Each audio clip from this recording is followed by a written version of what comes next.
Good morning. I'll be presenting in behalf of Medicine 5. Miss A, a 22-year-old daily wage laborer from Tiruvannamalai, who had presented with low-grade fever with evening rise of temperature for 3 weeks, worsening breathlessness and cough for the past 3 days, abdominal distension for 3 days with pain. She had developed breathlessness, which was with NYHA grade 4 with orthopnea. She also had PND for the past 2 days. There was intermittent chest pain, and along with pleuritic type chest pain, which increased with coughing and deep inspiration.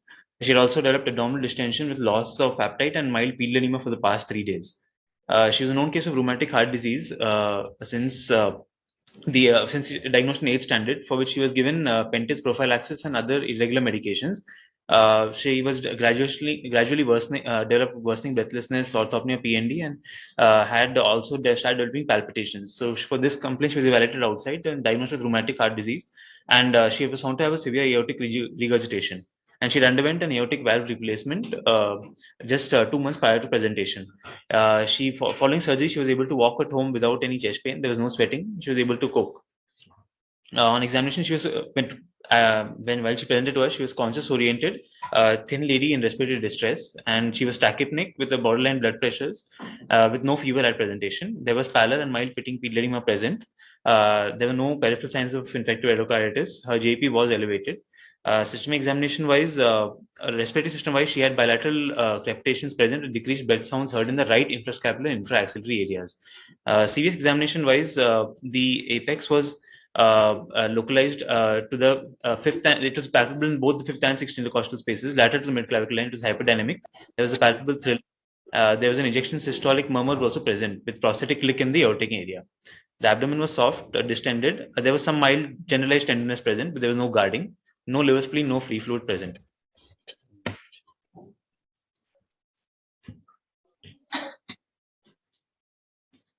So you want us to give your differentials? Differentials. Okay.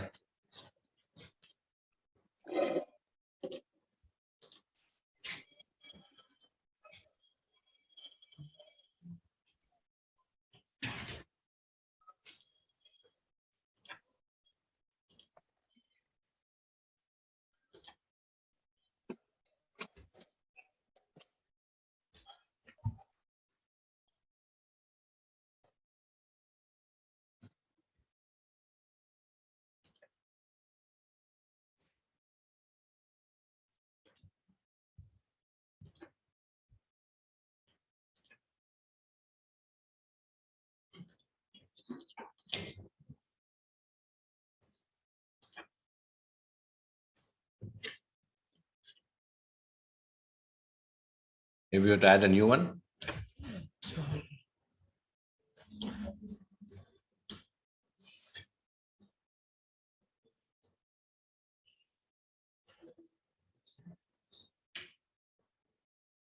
Create pool.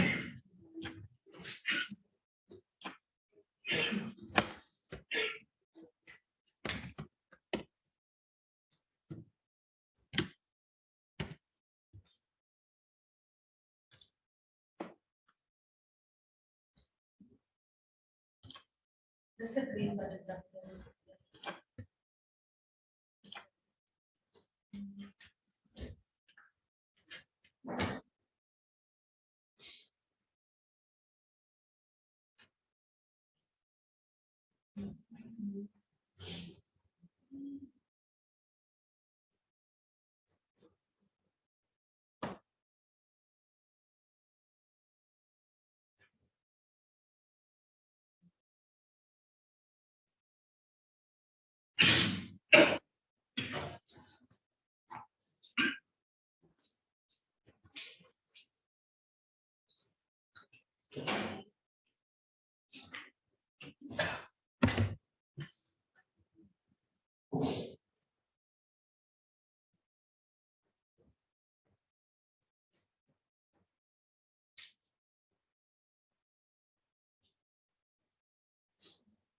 Will we?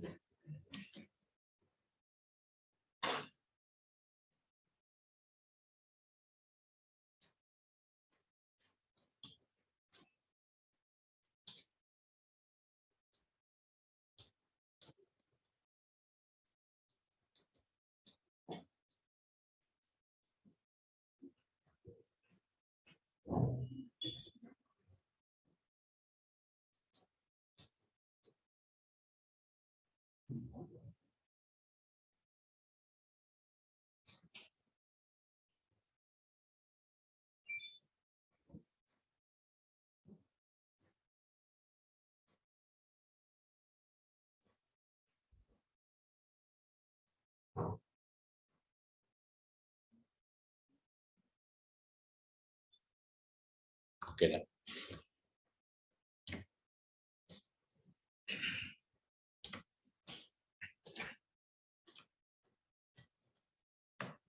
So, just like most people had said that we also had considered an infective endocarditis also, the prosthetic valve. Make it powerful.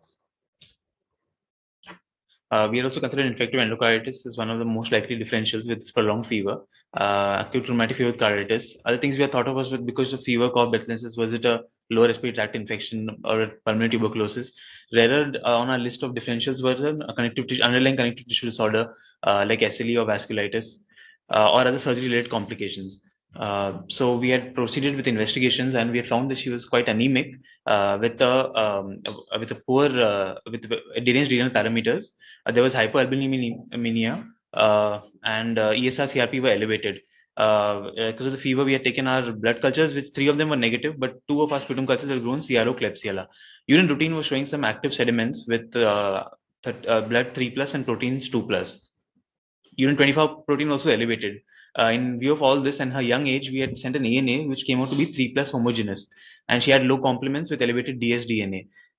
She also had pleural fluid as proven on the X-ray on the bilaterally left and right side empyema.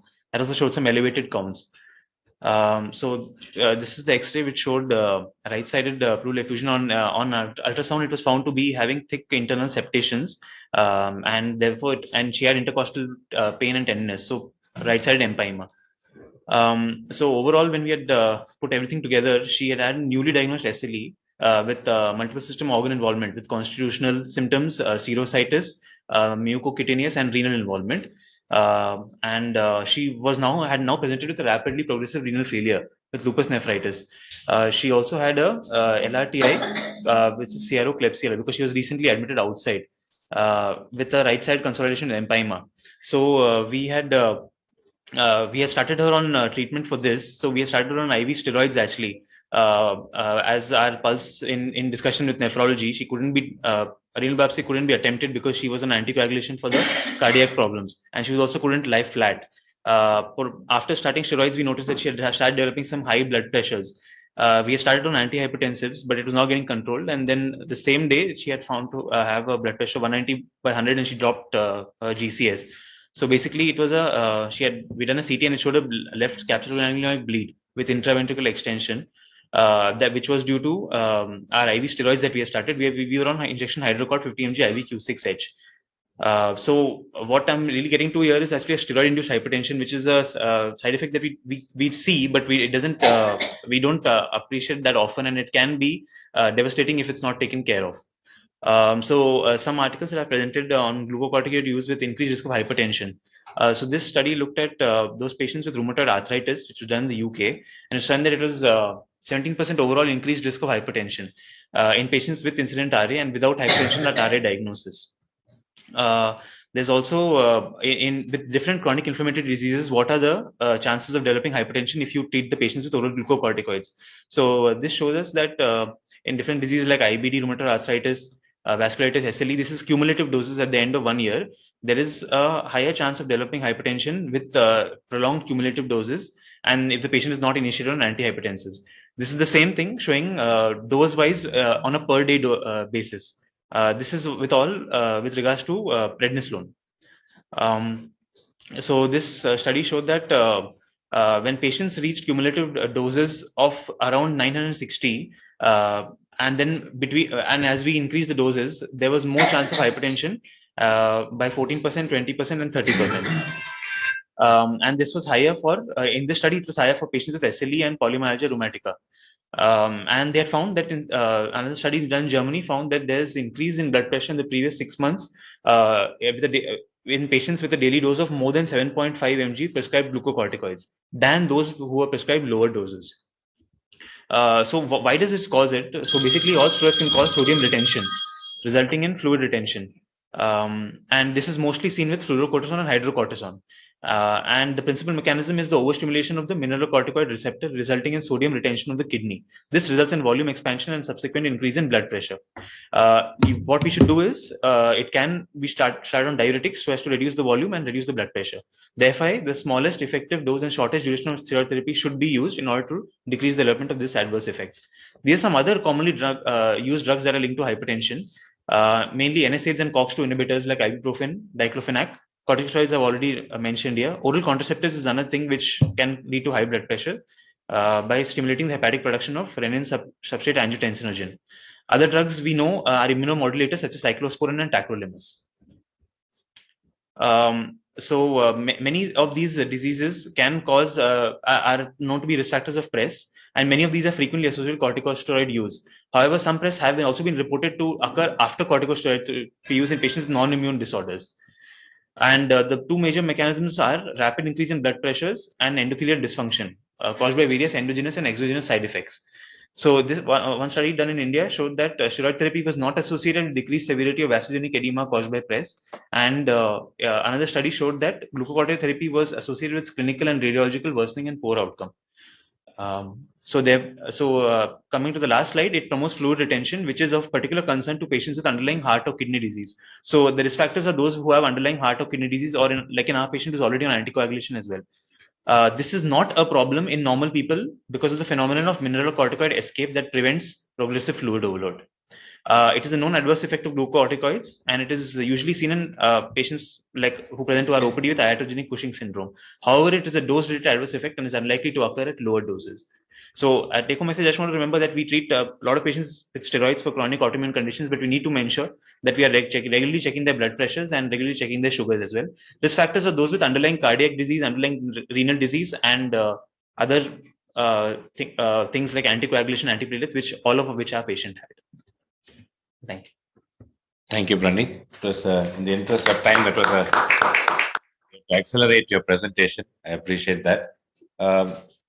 Since you're focusing on steroid-induced hypertension, for how many days was she on steroids before the blood pressure went up and caused a intracerebral bleed? 2 days. It's likely that 2 days of steroid caused, because you had put up the reviews. Did anybody get severe hypertension after 2 days of prednisolone? No, sir. It was usually at least most of the patients were 1 year cumulative dose. The audience, this differential diagnosis was endocarditis. What was the echo finding? You didn't tell us whether there was a vegetation on the valve and whether the blood cultures were positive or negative. So we had taken 3 blood cultures which were negative. We had done a thoracic echo, which did not show any vegetation. She could not be sent for a transesophageal echo because she was not clinically stable. We can have one question from the audience. I just wanted to clarify, your patient had PRES or your patient had intracranial hemorrhage? No, ma'am, intracranial hemorrhage. PRES is a very specific condition which is different from what your patient had. That probably she had hypertension or hypertension. Bleed, yes. Okay, well done, Pranit. In the interest of time, we'll go to our last presentation.